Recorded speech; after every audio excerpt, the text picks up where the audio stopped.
नमस्कार साथियों, शीतकालीन सत्र है और माहौल भी शीत ही रहेगा। 2024 का ये अंतिम कालखंड चल रहा है।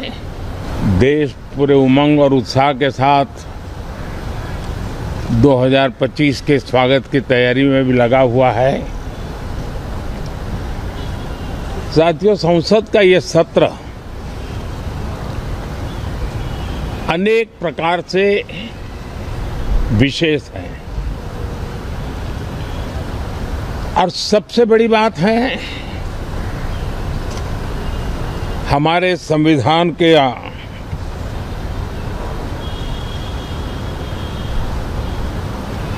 75 साल की यात्रा, 75वें साल में उसका प्रवेश, ये अपने आप में लोकतंत्र के लिए एक बहुत ही उज्जवल अवसर है। और कल संविधान सदन में सब मिलकर के इस संविधान के 75वें वर्ष की उसके उत्सव की मिलकर के शुरुआत करेंगे।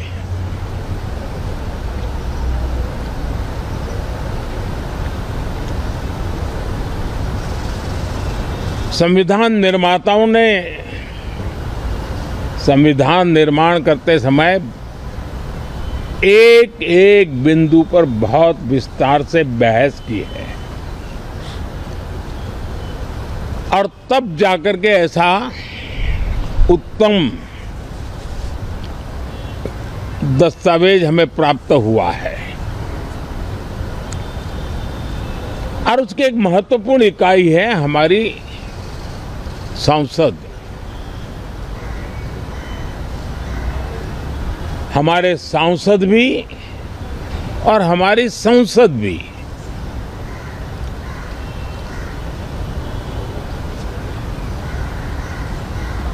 पार्लियामेंट में स्वस्थ चर्चा हो, ज्यादा से ज्यादा लोग चर्चा में अपना योगदान दें। दुर्भाग्य से कुछ लोगों ने अपने राजनीतिक स्वार्थ के लिए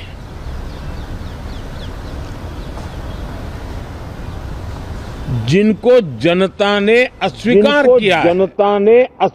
किया है, वे संसद को भी मुट्ठी भर लोगों के हुड़दंगबाजी से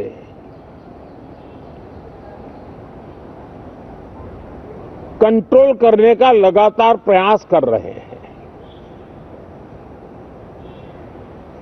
उनका अपना मकसद तो संसद की गतिविधि को रोकने से ज्यादा सफल नहीं होता है और देश की जनता उनके सारे व्यवहारों को काउंट करती है और जब समय आता है तो सजा भी देती है। लेकिन सबसे ज्यादा पीड़ा की बात यह है कि जो नए सांसद होते हैं, नए विचार, नई ऊर्जा लेकर के आते हैं और ये किसी एक दल में नहीं, सभी दल में आते हैं। उनके अधिकारों को कुछ लोग दबोच देते हैं। सदन में बोलने का उनको अवसर तक नहीं मिलता है। लोकतांत्रिक परंपरा में हर पीढ़ी का काम है आने वाली पीढ़ियों को तैयार करे, लेकिन 80-80, 90-90 बार जनता ने जिनको लगातार नकार दिया है, वे न संसद में चर्चा होने देते हैं, न लोकतंत्र की भावना का सम्मान करते हैं, न ही वह लोगों की आकांक्षाओं का कोई महत्व समझते हैं, उनका उसके प्रति कोई दायित्व है वो कोई समझ पाते हैं। और उसका परिणाम है वो जनता की उम्मीदों पर कभी भी खरे नहीं उतरते हैं और परिणाम स्वरूप जनता को बार बार उनको रिजेक्ट करना पड़ रहा है। साथियों, ये सदन लोकतंत्र की 2024 के पार्लियामेंट के चुनाव के बाद देश की जनता को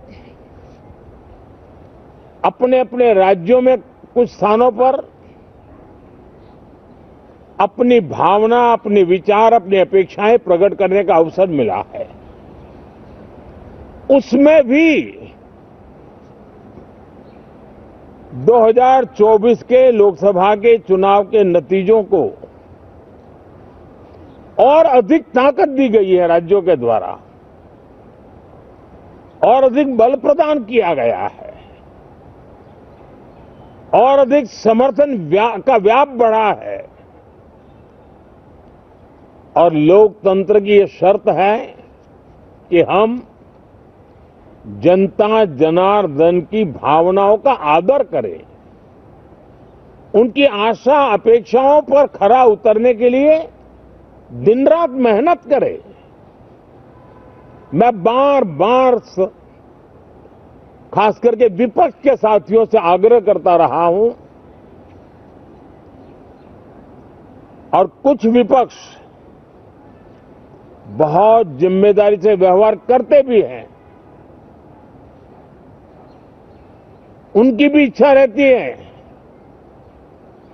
कि सदन में सुचारू रूप से काम हो, लेकिन लगातार जिनको जनता ने नकार दिया है वे अपने साथियों की बात को भी दबोच दे देते थे, उनकी भावनाओं का भी अनादर करते हैं, लोकतंत्र की भावनाओं का अनादर करते हैं। मैं आशा करता हूं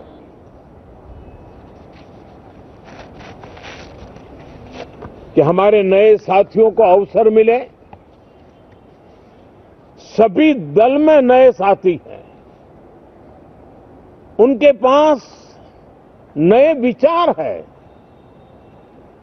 भारत को आगे ले जाने के लिए नई नई कल्पनाएं हैं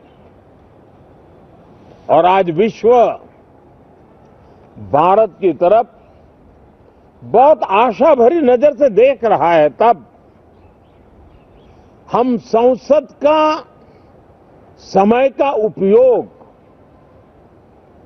वैश्विक स्तर पर भी भारत के आज जो सम्मान बढ़ा है, भारत का प्रति जो आकर्षण बढ़ा है, उसको बल प्रदान करने वाला हमारा व्यवहार रहना चाहिए।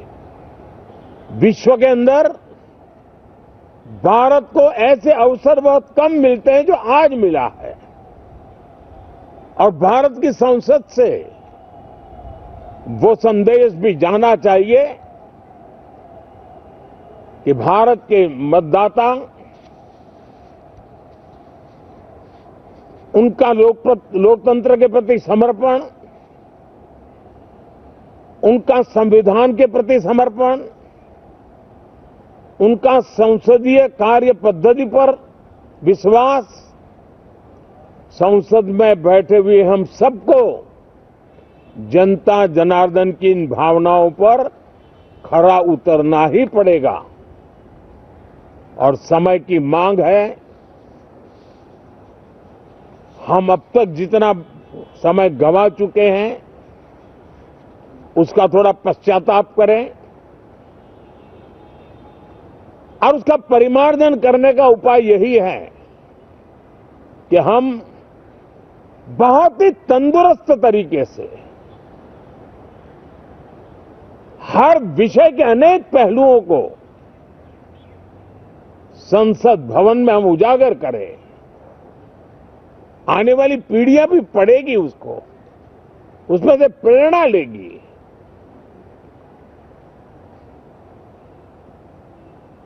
मैं आशा करता हूं कि ये सत्र बहुत ही परिणामकारी हो, संविधान के 75वें वर्ष की शान को बढ़ाने वाला हो,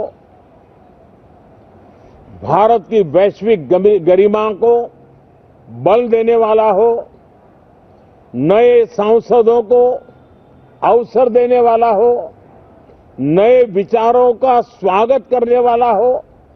इसी भावना के साथ मैं फिर एक बार सभी माननीय सांसदों को उमंग और उत्साह के साथ इस सत्र को आगे बढ़ाने के लिए निमंत्रित करता हूं, स्वागत करता हूं।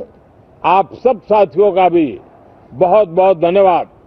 नमस्कार।